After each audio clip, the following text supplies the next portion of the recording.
अस्सलाम वालेकुम everyone and welcome back to my channel. आज के इस वीडियो में मैं आपके लिए एक स्किन केयर लेके आई हूँ and not just any skin care. I am going to be talking about the ordinary के skincare products that are absolutely my favorites। मैं आपको वॉक थ्रू करके बताऊंगी कि कौन कौन से प्रोडक्ट किस सीक्वेंस में मैं खुद अपने पर्सनल स्किन रेजिमेन में अप्लाई करती हूँ and how they behave on to my skin. ये regimen particularly is my regimen that I usually do with an exfoliant and I do this once a week. So if you want to learn this, let's begin.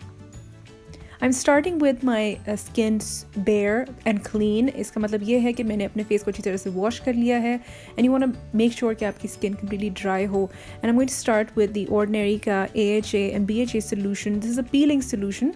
ये मैं अपने face के ऊपर apply करूँगी like this, the same way that I'm doing this।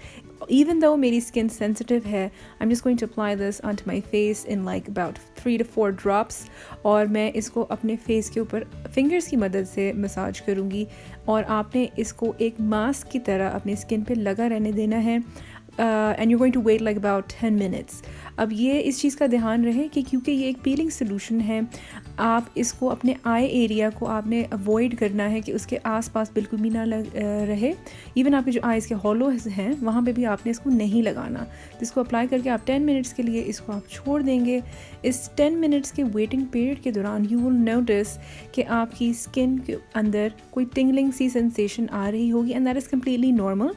अगर आपकी skin टिंगल कर रही है मींस कि आपकी स्किन रिलेटिवली थोड़ी सी सेंसिटिव होगी। मेरी स्किन क्योंकि काफ़ी ज़्यादा सेंसिटिव है तो मैं मेरी स्किन पे टिंगलिंग relatively ज़्यादा होती है बनिस्बत के बाकी skins पे। But then I do wait, depends on how my skin behaves, I wait about 5-10 minutes and then I wash it off with lukewarm water and you can already see कि मेरी skin का result कितना ज़बरदस्त है। Chemical exfoliation करना बहुत बहुत important है आपकी स्किन के लिए। आपकी स्किन पे से डेड सेल्स भी रिमूव होती हैं और आपकी स्किन की सॉफ्टनेस बरकरार रहती है। इसको ऊपर अब मैं स्किन के ऊपर अपने एक बुफे सीरम अप्लाई करूँगी। This is a multi peptide serum. अब क्योंकि मैं रेटिनॉल यूज़ नहीं करती, आई यूज़ दिस वन। ये जो है आपकी फाइन लाइंस को भी हेल्प करता है और प्रीमेच्योर एजिंग को भी हेल्प करता है। It is not a very potent serum but this is the one that I use because I have super sensitive skin. इसको अप्लाई करने का तरीका यही है कि आप इसको अप्लाई करके अच्छी तरह अपनी स्किन में अब्जॉर्ब होने दें before you apply any other serum. Next मैं द ऑर्डिनरी का हाइलुरोनिक एसिड अप्लाई कर रही हूँ। 2% सोल्यूशन है ये और this is a moisturising agent. इसको भी इसी तरह 4 ड्रॉप्स आपने अपने फेस पे अप्लाई करके अच्छी तरह से अपने फेस पे अप्लाई करना है। मेक श्योर कि प्रीवियस सीरम आपकी स्किन पे ऑलरेडी अब्जॉर्ब हो चुका हो, वरना you be wasting applying this serum. अच्छी तरह से पैट डाउन कर लें and make sure that it is nice and absorbed. You will know it because आपकी स्किन स्टिकी सी हो जाएगी। नेक्स्ट मैं द ऑर्डिनरी का नायासिनामाइड विद जिंक अप्लाई कर रही हूँ अपने फेस के ऊपर और ये मैं सिर्फ उन एरियाज़ में लगाऊंगी जहाँ जहाँ मेरी स्किन में थोड़ा रिलेटिवली ऑयल प्रोडक्शन ज़्यादा है और जहाँ जहाँ मुझे पोर्स का इशू है। This is a very nice pore minimizer. जितना अरसा आप इसको यूज़ करते रहेंगे तो उतना अरसा आपके पोर्स जो हैं वो मिनिमाइज लगेंगे। हाउएवर परमानेंटली आप अपने पोर्स को कभी भी मिनिमाइज नहीं कर सकते। So this is one way of minimizing your pores. Next मैं अपने फेस को हाइड्रेट करूँगी विद द ऑर्डिनरी का नेचुरल मॉइस्चराइजिंग फैक्टर्स और इसको मैंने बस पैट डाउन करके अपने फेस के ऊपर अप्लाई करना है लाइक एवरी अदर मॉइस्चराइज़र जिससे आप अप्लाई करते हैं। अपनी स्किन को मेक श्योर करें कि अच्छी तरह से ये अब्जॉर्ब हो जाए।